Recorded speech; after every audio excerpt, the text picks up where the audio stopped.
दोस्तों नमस्कार, ये है मार्गदर्शन फॉर सिविल सर्विसेज। मैं अनुराग चौधरी। दोस्तों जीएस दृष्टि भारत के भूगोल के अंतर्गत आज की वीडियो में आप पढ़ेंगे भारत की मिट्टियाँ, उनका विस्तार क्षेत्र, मृदा अपरदन और मृदा सुधार, प्राकृतिक वनस्पति एवं आर्द्र भूमियों से संबंधित महत्वपूर्ण प्रश्न जो सभी परीक्षाओं के लिए बहुत ही उपयोगी हैं। तो आइए शुरू करते हैं आज का वीडियो। जीएस दृष्टि भारत के भूगोल का भाग 9। दोस्तों इसमें सबसे पहले हम मिट्टियों से संबंधित काली मिट्टी के बारे में महत्वपूर्ण तथ्यों को जानेंगे। दोस्तों काली मिट्टी को अन्य नाम कपास की मिट्टी, ट्रॉपिकल ब्लैक अर्थ और ट्रॉपिकल चेरनोजिम के नाम से भी जाना जाता है। तो याद रखिएगा, काली मिट्टी जो है इसको कपास की मिट्टी, ट्रॉपिकल ब्लैक अर्थ और ट्रॉपिकल चेरनोजिम के नाम से जाना जाता है। और काली मिट्टी का निर्माण कैसे होता है?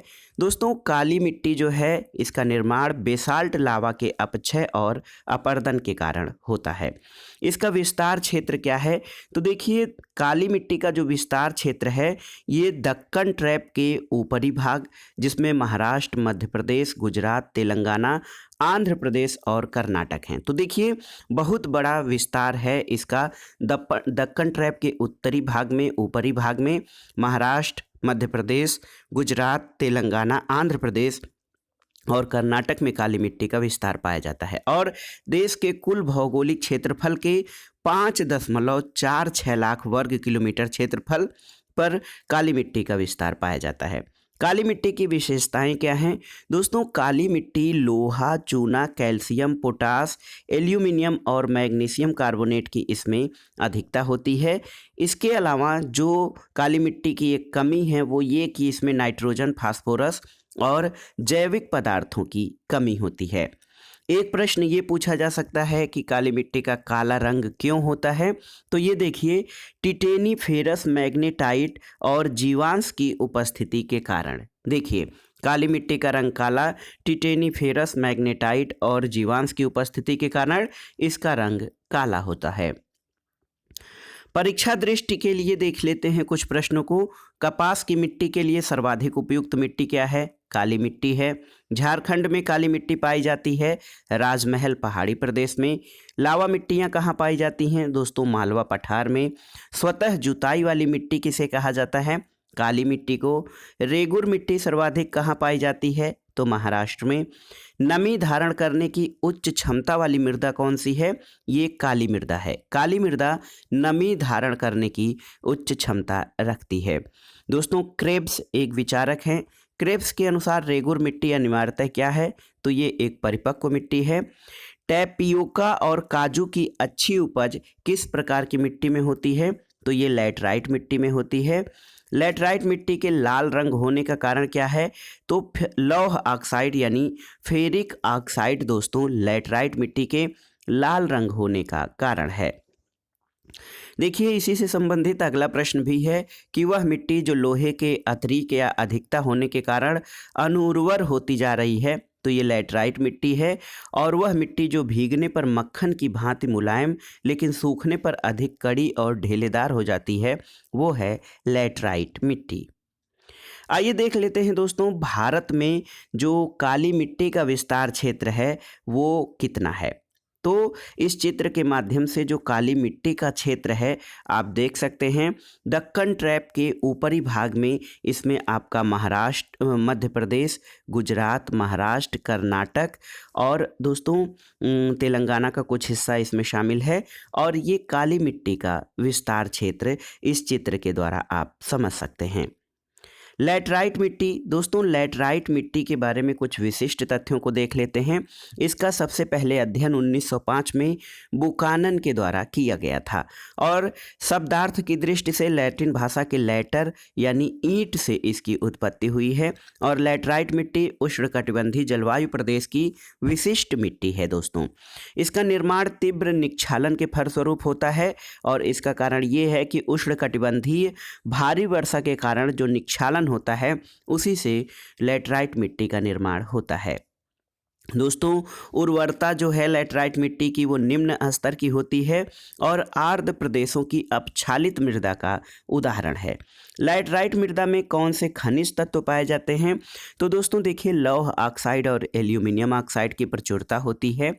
इसके अलावा नाइट्रोजन, फास्फोरिक अम्ल, पोटास, चूना और कार्बनिक तत्वों की कमी होती है। देश के कुल भौगोलिक क्षेत्रफल पर 1.8 लाख वर्ग किलोमीटर क्षेत्र में लैटराइट मृदा का विस्तार है और सर्वाधिक विस्तार इसका केरल के मालाबार तट और महाराष्ट्र में, जो कि दूसरा स्थान है लैटराइट मिट्टी में, तो इसका दोस्तों दूसरा स्थान आता है। पहले नंबर पर सर्वाधिक विस्तार लैटराइट मृदा का केरल में और फिर महाराष्ट्र में है। दोस्तों लैटराइट मृदा का विस्तार क्षेत्र ये केरल, पूर्वी तमिलनाडु, ओडिशा, छोटा नागपुर पठार, मेघालय और पश्चिमी घाट में पाया जाता है।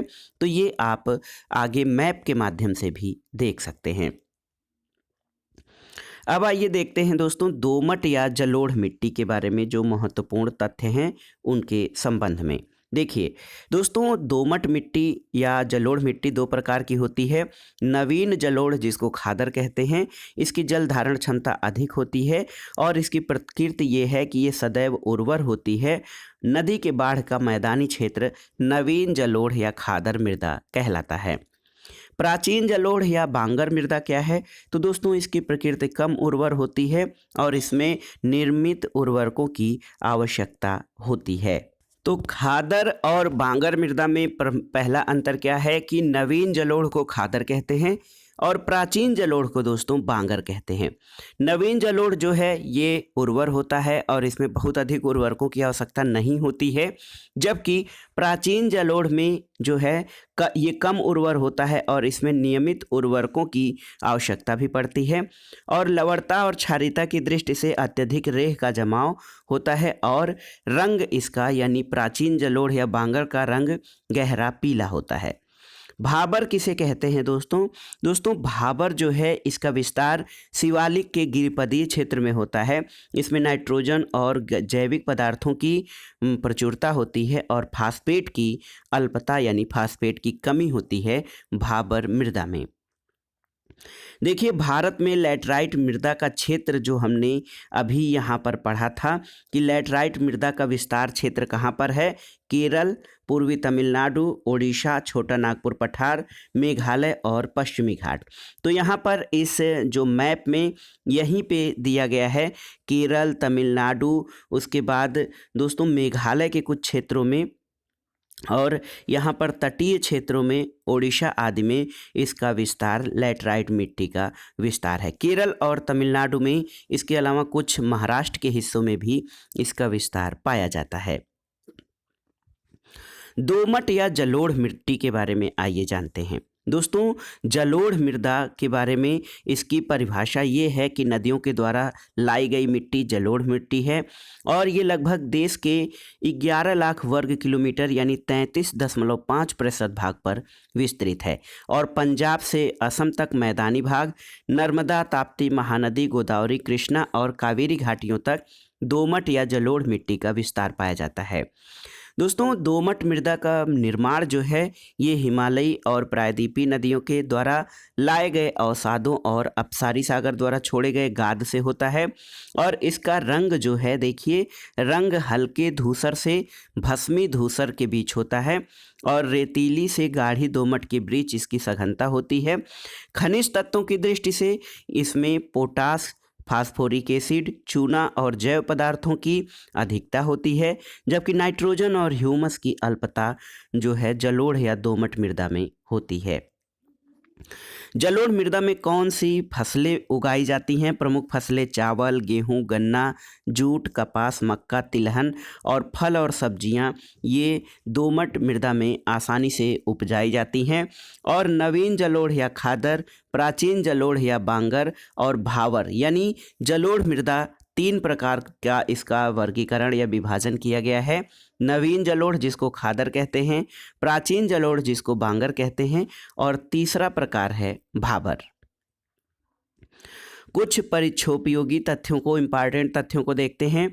सबसे कम जल धारण क्षमता होती है किसमें? तो बलुई दोमट मिट्टी की। भारत में सबसे बड़ा मिट्टी का वर्ग है कछारी मिट्टी या जलोढ़ मृदा। गंगा के मैदान की पुरानी कछारी मिट्टी क्या कहलाती है? तो बांगर। और भारत में सबसे अधिक उपजाऊ मृदा कौन सी है? तो जलोढ़ मृदा दोस्तों भारत में सबसे अधिक उपजाऊ मृदा है। यहाँ पर देखिए भारत में जलोढ़ मिट्टी के क्षेत्र जो हैं इनका विस्तार कहाँ पर है? तो ये पंजाब से लेकर यहाँ पर देखिए बिहार, उत्तर प्रदेश, बिहार, ये जो नदियों द्वारा लाई गई मिट्टी से इसका निर्माण हुआ है। इसके अलावा पूर्वी जो घाट हैं उन पर जलोढ़ मृदा का विस्तार पाया जाता है। अब आइए देखते हैं महत्वपूर्ण तथ्य लाल मिट्टी के बारे में। दोस्तों लाल मिट्टियों का विस्तार भारत में 26.8% क्षेत्रफल पर लगभग 8.7 लाख वर्ग किलोमीटर पर पाया जाता है। और लाल मिट्टियों का निर्माण रवेदार और कायांतरित शैलों के विघटन और वियोजन से होता है। दोस्तों लाल मिट्टियों में सिलिका और आयरन की प्रचुरता यानी अधिकता पाई जाती है और चूना, मैग्नीशियम, पोटास और ह्यूमस आदि इसमें बहुत कम मात्रा में पाए जाते हैं। लाल मिट्टी का रंग फेरिक ऑक्साइड के कारण लाल होता है। और लाल मिट्टी का विस्तार दोस्तों देखिए पश्चिमी तमिलनाडु, कर्नाटक, दक्षिणी महाराष्ट्र, तेलंगाना, छत्तीसगढ़, ओडिशा और छोटा नागपुर पठार में पाया जाता है। इसके अलावा विकास की दृष्टि से देखा जाए मरुस्थली मिट्टियों का, तो मरुस्थली मिट्टियों का विकास शुष्क, अर्धशुष्क जलवायु दशाओं में होता है जहां पर वर्षा बहुत कम होती है। दोस्तों महाराष्ट्र के यहाँ पर देखिए राजस्थान, सौराष्ट्र, गुजरात क्षेत्र, कच्छ और दक्षिणी पंजाब में मरुस्थली मिट्टियाँ पाई जाती हैं। इसमें जैव पदार्थों और नाइट्रोजन की कमी पाई जाती है। दोमट मिट्टी या लोम मिट्टी में जो कण प्रतिशत है उसको जान लेते हैं। दोस्तों दोमट मिट्टी में 40% बालू, 20% गाद यानी सिल्ट और 40% मृत्तिका होती है। दोस्तों कुछ महत्वपूर्ण तथ्य परीक्षाओं की दृष्टि से देखते हैं। हिमालय क्षेत्र की घाटियों और ढालों पर 2700 मीटर से 3000 मीटर की ऊंचाई के भागों में पाई जाती हैं पर्वतीय मिट्टियाँ। दलहनी फसलें मृदा को नाइट्रोजन से भरपूर कर देती हैं। किस प्रक्रिया के द्वारा? तो ये नाइट्रोजन स्थिरीकरण के द्वारा। पश्चिमी राजस्थान की मिट्टी में सर्वाधिक मात्रा होती है कैल्शियम की। और करेवास मृत्तिका जो जाफरान यानी केसर का स्थानीय प्रकार के उत्पादन के लिए उपयोगी है, ये कहाँ पाई जाती है? तो दोस्तों करेवास मृत्तिका कश्मीर, हिमालय में पाई जाती है। आइए देख लेते हैं भारत की मिट्टियों के प्रमुख, जो भारत की प्रमुख मिट्टियां हैं उनका विस्तार क्षेत्र। यहाँ पर देख सकते हैं दोस्तों आप, इस मैप को हम पूरा खोल लेते हैं। यहाँ पर देखिए जो उच्च अक्षांशीय क्षेत्र है, यहाँ पे पर्वतीय मिट्टियाँ पाई जाती हैं। ये जो है पंजाब से लेकर उत्तर प्रदेश, बंगाल और बिहार का क्षेत्र है, यहाँ पर जलोढ़ मिट्टियाँ पाई जाती हैं। लाल मिट्टियों का क्षेत्र जो है आप साउथ इंडिया में देख सकते हैं, ये लाल मिट्टियाँ हैं। इसके अलावा काली मिट्टी जो है बहुत बड़े भाग पर, यहाँ पर देखिए मध्य भाग में बहुत बड़े भाग पर काली मिट्टी जो है ये पाई जाती है। इसके अलावा दोस्तों देखिए लैटराइट मृदा, लैटराइट मृदा ये हमारा यहाँ पे डार्क ब्लैक जो एरियाज हैं पश्चिमी घाट, केरल, महाराष्ट्र, उसके अलावा मेघालय आदि क्षेत्रों में पाई जाती हैं। और बलुई मिट्टियाँ ये यहाँ पर देखिए राजस्थान के कुछ क्षेत्रों में, राजस्थान पंजाब वाले क्षेत्रों में बलुई मिट्टियाँ पाई जाती हैं। और ये जो आप क्षेत्र देख सकते हैं ये लाल मृदा का विस्तार क्षेत्र है। आगे देखते हैं दोस्तों अम्लीय और क्षारीय मृदा क्या है। दोस्तों अम्लीय मृदा क्या होती है? तो पीएच मान के आधार पर किसी भी मृदा को अम्लीय या क्षारीय कहा जाता है। अधिक पीएच मान जिसका होता है दोस्तों वो जो है मृदा वो क्षारीय मृदा होती है। और कम पीएच मान वाली मृदा जो है वो अम्लीय मृदा होती है। अम्लीय और क्षारीय मृदाओं का विस्तार दक्षिणी पंजाब, दक्षिण हरियाणा, पश्चिमी राजस्थान आदि में पाया जाता है। और इनका विस्तार मुख्य रूप से शुष्क, अर्धशुष्क और दलदली क्षेत्रों में होता है। आइए देखते हैं तेजाबी या अम्लीय मृदाएं। दोस्तों अम्लीय मृदा जो है इनकी प्रकृति अवसादी होती है और इनका विकास भू आकृतिक अम्लीय मूल सामग्री और नमी युक्त जलवायु प्रभाव से होता है। और अम्लीय मृदाओं में देखिए लैटराइट, लौहमय लाल और अन्य लाल मृदाएं होती हैं जो कि अम्लीय मृदा के उदाहरण हैं। अगला प्रश्न है दोस्तों, देखिए सामान्य फसल उगाने वाली मिट्टी का पीएच मान कितना होना चाहिए? तो 6 से 7 के मध्य होना चाहिए। तेजाबी मिट्टी को कृषि योग्य बनाने के लिए किसका प्रयोग किया जाता है? चूना यानी लाइम का। और चाय बागानों के लिए उपयुक्त मिट्टी कौन सी है? तो चाय बागानों के लिए अम्लीय मिट्टी, जिसमें मुख्य रूप से लैटराइट मृदा है, वो महत्वपूर्ण होती है। आगे देखिए दोस्तों, सॉइल इरोजन और जो है उसमें सुधार।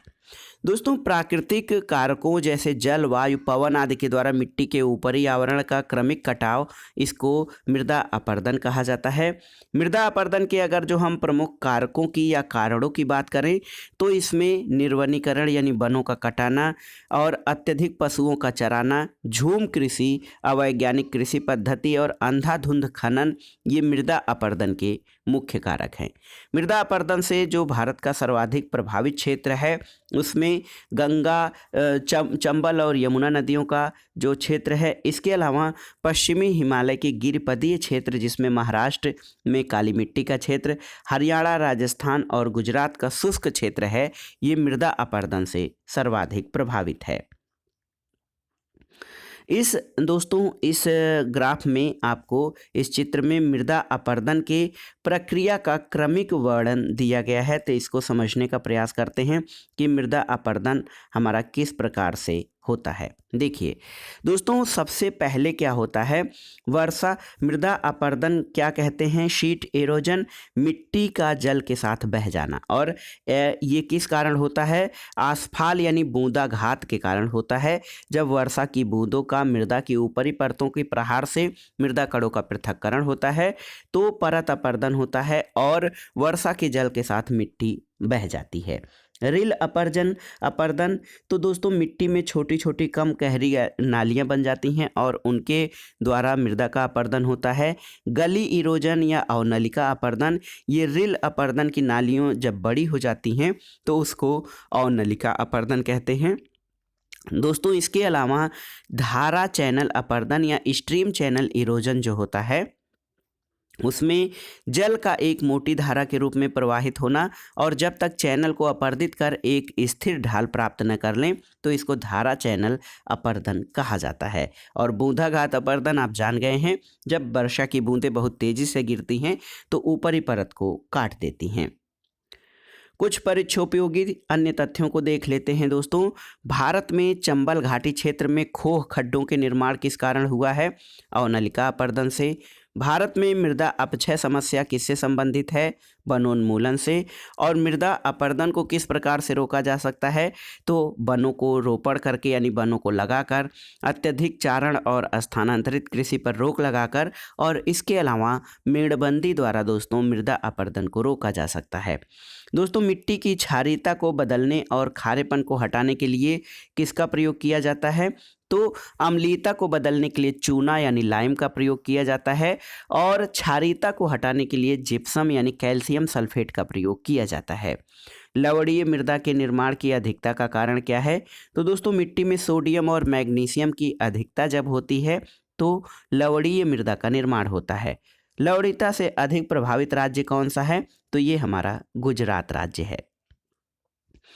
अब आइए देखते हैं दोस्तों मृदा संरक्षण की कुछ पद्धतियां जो हैं। तो पहला है सस्यावर्तन, जिसमें फसलों का हेर फेर किया जाता है। एक बार कम गहरी जड़ वाली फसलें लगाई जाती हैं, फिर दूसरी बार उथली जड़ वाली फसलें। इसके अलावा वेदिका निर्माण यानी टेरेसिंग के द्वारा भी मृदा का संरक्षण किया जा सकता है और वायुरोध यानी बाड़े लगाकर, पेड़ पौधे या झाड़ियों के बाड़े लगाकर वायुरोध के द्वारा मृदा संरक्षण किया जा सकता है। दोस्तों, मृदा सुधार या मृदा में उर्वरता की वृद्धि कैसे की जा सकती है? तो फसल चक्र अपनाकर, मिश्रित खेती और बहुफसली खेती से मृदा में हम सुधार कर सकते हैं। मृदा अपरदन और मृदा संरक्षण के बाद आइए देखते हैं प्राकृतिक वनस्पतियों से संबंधित प्रश्नों को। देखिए दोस्तों, प्राकृतिक वनस्पति में वे पौधे शामिल किए जाते हैं जो मानव की प्रत्यक्ष अथवा परोक्ष सहायता के बिना उगते हैं। और अपने आकार, संरचना और अपनी आवश्यकता को प्राकृतिक पर्यावरण के अनुसार ढाल लेते हैं। भारत में जो कई प्रकार की वनस्पतियां, प्राकृतिक वनस्पतियां पाई जाती हैं।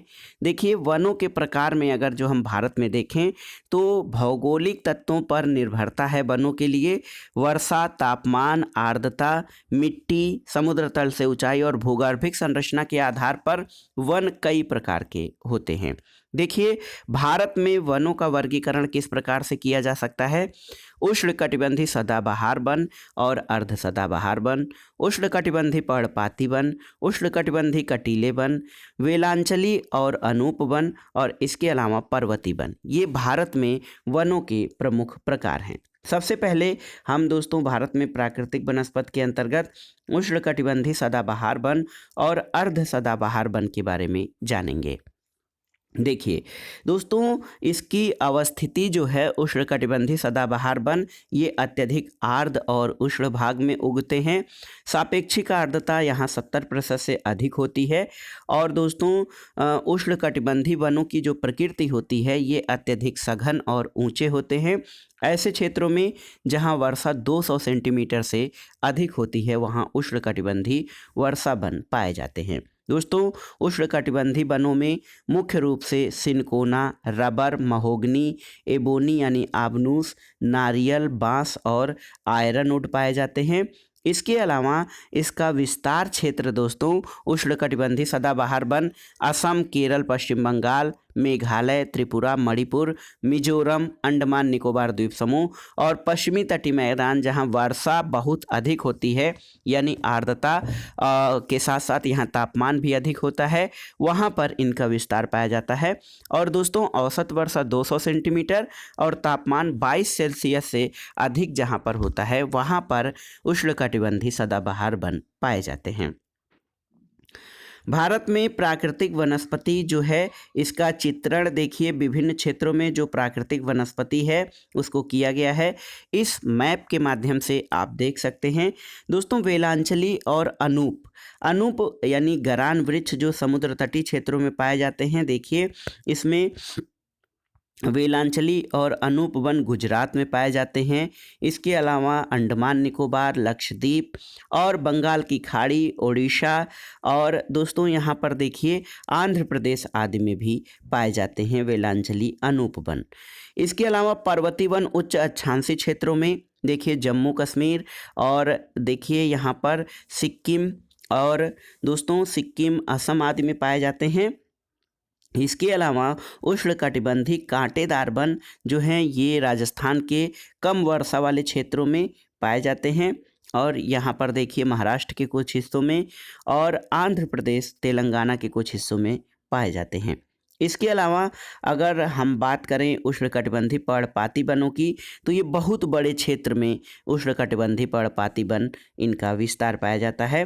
उष्णकटिबंधीय सदाबहार वन ये देखिए और अर्ध सदाबहार वन पश्चिमी घाट के केरल, महाराष्ट्र और जो केरल का हिस्सा है कर्नाटक है ये इस पश्चिमी घाट में, और इसके अलावा पूर्वोत्तर में हमारे मेघालय, असम और इसके अलावा मिजोरम, इन सब, अरुणाचल प्रदेश, इन सब क्षेत्रों में उष्णकटिबंधीय वन पाए जाते हैं जहां वर्षा और तापमान अधिक मात्रा में पाया जाता है। आइए देखते हैं दोस्तों उष्णकटिबंधीय पर्णपाती अथवा मानसूनी वनों के बारे में। तो जलीय उपलब्धता के आधार पर उष्णकटिबंधीय आर्द्र पर्णपाती वन और उष्णकटिबंधीय शुष्क पर्णपाती वन होते हैं। दोस्तों, इसमें आप जान सकते हैं उष्णकटिबंधीय आर्द्र पर्णपाती वन वहाँ पाए जाते हैं जहाँ वर्षा 70 से 200 सेंटीमीटर और शुष्क वन वहाँ पे होते हैं जहाँ वर्षा 70 से 100 सेंटीमीटर होती है। और उष्णकटिबंधीय आर्द्र पर्णपाती वन भारत के उत्तर पूर्वी राज्य, हिमालय के गिरिपदीय प्रदेश, पश्चिमी घाट के पूर्वी ढाल, उड़ीसा आदि में पाए जाते हैं। और इन वनों में साल, सागौन, शीशम, महुआ, चंदन, आंवला आदि हैं। जबकि उष्णकटिबंधीय शुष्क पर्णपाती वन दोस्तों भारत के प्रायद्वीपीय पठार के अधिक वर्षा वाले क्षेत्रों में, उत्तर प्रदेश और बिहार के मैदानी भागों में पाए जाते हैं। इन वनों में अक्सलवुड, तेंदू, पलास, पीपल, नीम और साल आदि के वृक्ष पाए जाते हैं। उष्णकटिबंधीय कटीले वन, दोस्तों इनकी विशेषता ये होती है कि ये कम वर्षा वाले यानी 70 सेंटीमीटर से कम वर्षा वाले क्षेत्रों के वन हैं। इनका विस्तार मुख्यतः उत्तर पश्चिमी भाग, दक्षिण पश्चिम पंजाब, हरियाणा, राजस्थान, गुजरात, छत्तीसगढ़, मध्य प्रदेश और उत्तर प्रदेश के अर्धशुष्क क्षेत्रों में पाए जाते हैं। इसमें अकासिया, खजूर, यूफोर्बिया, बबूल, बेर और नागफनी आदि के वृक्ष पाए जाते हैं उष्णकटिबंधीय कटीले वनों में। वेलांचली या अनूप वन क्या हैं? दोस्तों देखिए, इनका विकास आर्द्र भूमियों के अंतर्गत होता है और भारत में वेलांचली और अनूप वनों का विकास मुख्य रूप से आर्द्र भूमि क्षेत्रों, डेल्टाई वनों और समुद्री तटीय क्षेत्रों में होता है। आर्द्र भूमि क्षेत्र के बारे में जानते हैं दोस्तों। यहाँ पर देखिए, राजस्थान, गुजरात और कच्छ के लवणीय जल वाली भूमि, दक्षिण में दक्कन के पठार के जलाशय, दक्षिणी पश्चिमी क्षेत्र के लैगून और आर्द्र भूमि, भारत के पूर्वी तट पर डेल्टाई आर्द्र भूमि और लैगून जो चिल्का झील है, और इसके अलावा गुजरात के पूर्व से राजस्थान में केवलादेव राष्ट्रीय उद्यान और मध्य प्रदेश में आर्द्र भूमियों का क्षेत्र पाया जाता है।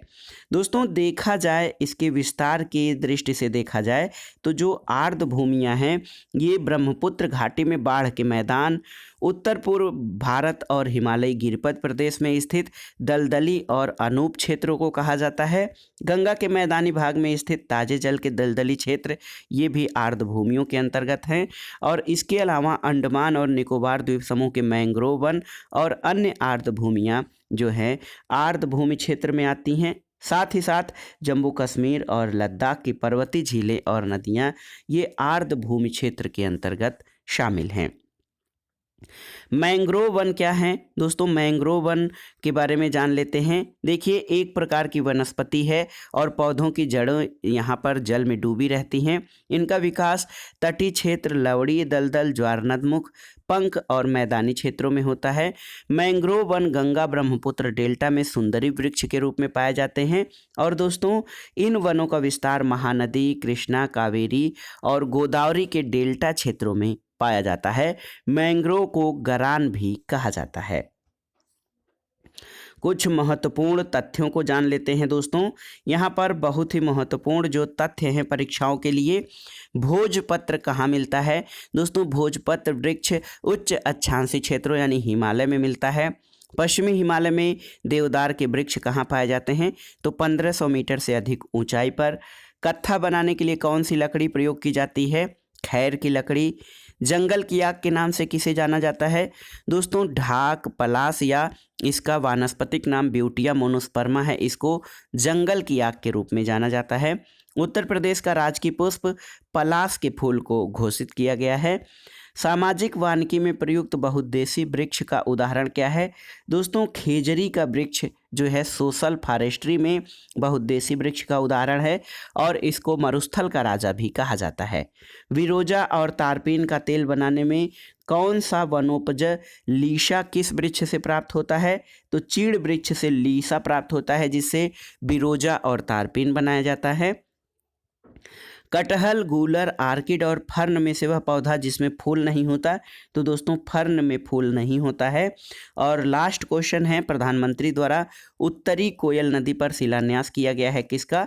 मंडल बांध परियोजना का। तो दोस्तों ये था आज का वीडियो जीएस दृष्टि भारत के भूगोल के अंतर्गत, जिसमें आपने भारत की मिट्टी, उनके विस्तार क्षेत्र, प्राकृतिक वनस्पति, आर्द्र भूमि से संबंधित महत्वपूर्ण तथ्यों को आपने पढ़ा, जो आपके आगामी विभिन्न परीक्षाओं के सामान्य ज्ञान और सामान्य अध्ययन के भारत भूगोल खंड और भूगोल विषय से आयोजित परीक्षाओं जैसे LT grade, TGT, PGT, GIC प्रवक्ता, गवर्नमेंट डिग्री कॉलेज, इन सभी के लिए भी ये प्रश्न बहुत ही उपयोगी हैं।